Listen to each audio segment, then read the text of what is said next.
Hello, friend. My name is Denise Renner, and I want to read to you my March teaching letter. Dear friend, thank you in advance for reading this letter and spending this time with me today. It's such an honor and a privilege to be able to share my heart with you. Proverbs 3, verses 5 and 6 say, "Trust in the Lord with all your heart, and lean not to your own understanding, but in all your ways acknowledge Him, and He will direct your paths." How important is it for us to read and hear this passage again and again, and to really see it? But the power is in the doing, and that is what I want to talk to you about today. Recently, I was praying with someone for her healing, and every word she said indicated that she really believed God. Then she said, "I really believe God, so why am I still sick?" Have you ever asked that question? I think many of us have asked that question from time to time. As I talked to this woman a little longer, I understood that there was something in her soul that did not want to let go of that sickness. You may be thinking, but how can anyone not want to let go of their sickness? This woman had been abused by various people growing up, and in her adulthood, she was mistreated by an abusive husband. There was so much pain and hurt attached to this woman's precious heart.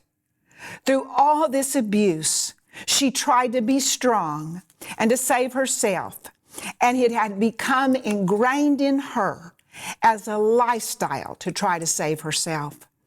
Actually, to fix herself and everyone else around her. There was so much pain deep in her soul, and to feel better about herself inside and to erase her shame, she was habitually trying to work more and more than she should and to try to rid those around her of their pain. She desperately wanted to be free, yet as much as she tried to heal her own soul, the sickness in her body would not move. God didn't send Jesus through His horrifying death and for us to heal ourselves. He did it for us to trust in Him to heal us. And in the case of this precious woman, whether she realized it or not, she was saying inside, "Lord, I believe what you did for me, but it's not enough. I have to pay some of this debt." That is where the problem is. Jesus paid the whole sum for our debt, and anything we try to do does not and cannot release us from the debt. Instead, our aggressive activity to heal ourselves actually plugs up and hinders His merciful, redeeming power from manifesting in our lives. Only His blood and sacrifice and resurrection can provide our freedom. That was this woman's only freedom. In our flesh, we might try to pay, but it doesn't work. There's only one who paid the whole debt. He was the only one who could pay it, and He did it. Jesus paid it all. Jesus said, "A house divided against itself cannot stand," in Mark 3, verse 25. There is no agreement where there is such division. For example, if we say, "Yes, Jesus paid my debt, but in this tiny area in my life, I am trying to work it out on my own," then we are divided.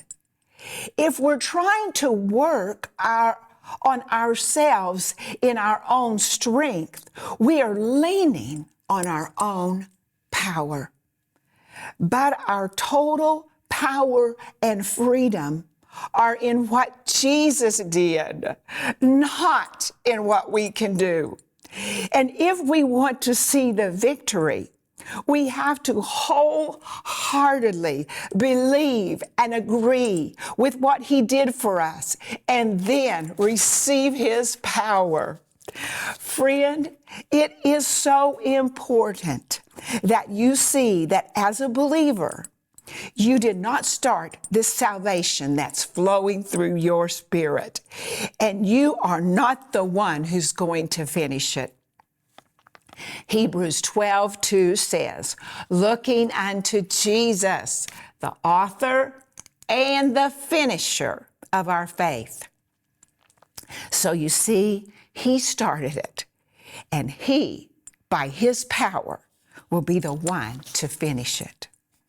When we somewhere in our thoughts think, I've got this and I know how I can fix this problem, we are leaning on our own strength and understanding and not his. And we're going to miss something very needed along the way, because whether it is our intention or not, we are showing that we are not in agreement with what Jesus did. All that he accomplished in his horrific death and his powerful, mighty resurrection. In closing, this is what I want to say to you. This month marks the beginning of spring, and in many parts of the world, new life is beginning to come forth. So let's deeply and gratefully think about what Jesus did. And in doing this, more and more than about what we can do for ourselves. He wants the answers to our prayers to spring forth and bear fruit like a tree in the spring. In the Gospels, Jesus often said, we have to be like a little child to enter and receive and experience the kingdom of God. Is there anyone more trusting than a little child? No, because children simply trust. That's why I started this letter with Proverbs chapter 3, verses 5 and 6. Trust in the Lord with all your heart and lean not on your own understanding. It is in trusting with complete faith and trust like that little child that we can experience his love, peace, direction, and healing and freedom. I pray this message in this letter encourages you to trust more deeply and to not lean on your own understanding and power. I believe more than ever that God is waiting for us to completely trust him so that he can show his mighty power to us in every area of our lives, especially in these very unsettling times. Thank you again for spending this time with me. If you have any prayer needs, please let us know. Our prayer team is so willing to join with you in faith and prayer. And if God has done something special for you, please let us know. We love to hear your testimonies. Also, I hope you're enjoying my new program, Time with Denise Renner, on YouTube, Facebook, and Renner.org. I have already heard from many of you, your responses, and I appreciate them very much. Well, this is Denise Renner, Rick Renner, and our family. And we're saying to you, let's keep trusting in him with all our heart, and let's keep moving forward.